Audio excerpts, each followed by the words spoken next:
Sushant Singh Rajput death case में सबसे बड़ी खबर इस वक्त फिर मुंबई से ही आ रही है। रिया चक्रवर्ती से आज सुबह से चल रही ईडी की पूछताछ फाइनली खत्म हुई है। लगभग 8.5 घंटे चली इस पूछताछ के दौरान रिया चक्रवर्ती काफ़ी उलझन में दिखी। उनके चेहरे की हवाइयाँ तक उड़ गई थी। दरअसल ईडी ने इतने सारे सवाल किए जिसके एक भी जवाब सही रिया चक्रवर्ती दे नहीं पाई। ईडी ने पूछा कि आपका सालाना इनकम अगर 14 लाख रुपए है तो आप इतने सारे खर्च किसके पैसे से कर रही थी, इतना पैसा आपके पास कहां से आया। मनी लॉन्ड्रिंग का यह मामला बनता है। रिया चक्रवर्ती उसके कोई भी सबूत पेश नहीं कर पा रही थी, किसी सवालों का सही से जवाब तक नहीं दे पा रही थी। ईडी ने उन्हें पिछले 5 साल तक का ITR की कॉपी जमा करने को कहा है, जिस पर भी तहकीकात की जाएगी। इस दौरान ईडी ने रिया चक्रवर्ती की मैनेजर श्रुति मोदी के से भी पूछताछ की और उनके भाई शौविक चक्रवर्ती से भी पूछताछ की। आज सुबह तक यह माना जा रहा था कि रिया चक्रवर्ती को मोहलत मिल जाएगा। वह सुप्रीम कोर्ट से लेकर के ईडी तक मोहलत की गुहार लगा रही थी कि अभी जब तक सुप्रीम कोर्ट में यह मामला चल रहा है मुझे पूछताछ के लिए नहीं बुलाया जाए। लेकिन ईडी ने साफ कहा कि हमने नोटिस भेज दिया है, आपको आना ही पड़ेगा। उसके बाद रिया चक्रवर्ती के पास कोई चारा नहीं बचा। वह ईडी दफ्तर मुंबई पहुंची, जहां पर रिकॉर्ड 8.5 घंटे उनसे पूछताछ चलती रही, जिसमें रिया चक्रवर्ती फंसती ही नजर आई हैं। अब ईडी की इसमें कार्रवाई क्या होगी? दरअसल यह मामला 15 करोड़ रुपए निकासी को लेकर के है, जो सुशांत सिंह राजपूत के बैंक खाते से निकाली गई थी। चूँकि रिया चक्रवर्ती ही सुशांत सिंह राजपूत का credit card, debit card, ATM card सब कुछ वही हैंडल करती थी, ट्रांजैक्शंस मनमाने करती थी। जो बैंक स्टेटमेंट निकले उससे पूजा पाठ के नाम पर कई सारे पैसे निकले हुए थे।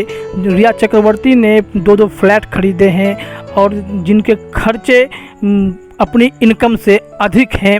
तो इस तरह के मामले मनी लॉन्ड्रिंग का मामला बनता दिख रहा है और ईडी ने इस मामले में सख्त पूछताछ रिया चक्रवर्ती से की है।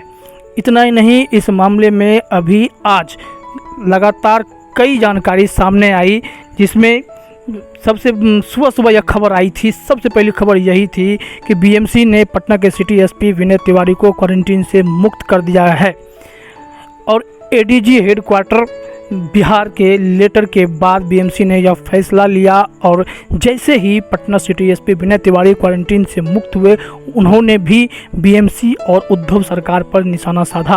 उन्होंने स्पष्ट तौर पर कहा कि मैं नहीं, जांच क्वारंटीन हो गया, मैं प्रभावित नहीं हुआ, जांच प्रभावित हुई है। और इस तरह का हमला बोलते हुए वो वहाँ से पटना के लिए रवाना हो गए। इसके बाद एक और मामला सुप्रीम कोर्ट में भी सुशांत केस के से ही जुड़ा मामला, इस पर सुनवाई हुई। सुप्रीम कोर्ट ने सवाल किया कि इतनी सारी संस्थाएं जांच कर रही हैं तो इसमें जुरिडिक्शन तय हो जाना चाहिए कि जांच आखिर किन को करना है।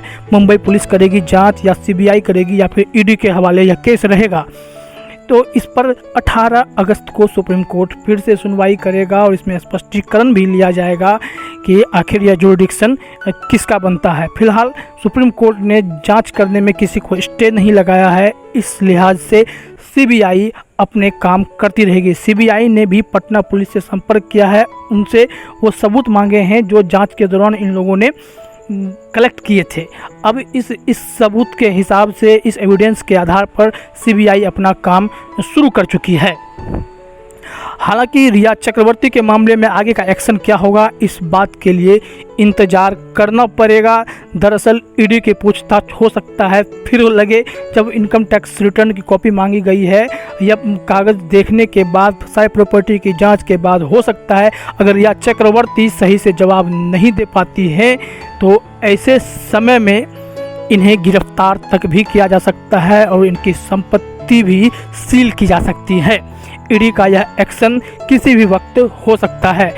इसके अलावा रिया चक्रवर्ती से जुड़ा कॉल डिटेल भी अभी खूब सुर्खियों में है, जहां बताया जा रहा है कि रिया चक्रवर्ती ने सुशांत सिंह राजपूत से ज़्यादा उनके स्टाफ में दिलचस्पी दिखाई थी। सबसे ज़्यादा कॉल वो उनके स्टाफ को करती थी या वही स्टाफ था जिसे रिया चक्रवर्ती ने अपॉइंट किया था। पुराने स्टाफ को हटा करके रिया चक्रवर्ती ने अपना एक स्टाफ वहां भर्ती कर दिया था, जिससे वो लगातार संपर्क में रहती थी। हालांकि सुशांत सिंह राजपूत जिससे वो बेहद प्यार करने का दावा कर रही थी, उनसे वह ठीक से बात तक नहीं करती थी। एक साल में मात्र 142 कॉल उन्होंने सुशांत सिंह राजपूत को किया। इसके बाद यह भी जानकारी सामने आई है कॉल डिटेल के मुताबिक कि सुशांत सिंह राजपूत को उन्होंने घटना से एक सप्ताह पहले ही ब्लॉक तक कर दिया था। और सबसे बड़ी जानकारी यह आई है कि मुंबई पुलिस की संलिप्तता की बात भी सामने आ रही है। जो कॉल डिटेल सामने आए हैं उससे यह पता चल रहा है कि रिया चक्रवर्ती मुंबई पुलिस के एक ऑफिसर से टच में थी, उनसे बातें कर रही थी। अब यह देखना होगा, जैसे जैसे मामला आगे बढ़ता है, जांच आगे बढ़ेगा, तफ्तीश होगी तो पता चल पाएगा कि सारा माजरा क्या है। फिलहाल ईडी की कार्रवाई चल रही है और 8.5 घंटे के पूछताछ के बाद अगली पूछताछ कब होगी इसको लेकर भी जानकारी दी जाएगी और क्या कार्रवाई होती है, इसके लिए आप हमारे साथ बने रहिए। हम लगातार आपको सुशांत सिंह राजपूत सुसाइड मिस्ट्री की जानकारी पहुंचा रहे हैं और आगे भी पहुंचाते रहेंगे। अगर आपको हमारा वीडियो पसंद आया हो तो इसे लाइक करें, सब्सक्राइब करें और साथ ही बेल आइकन दबाना ना भूलें।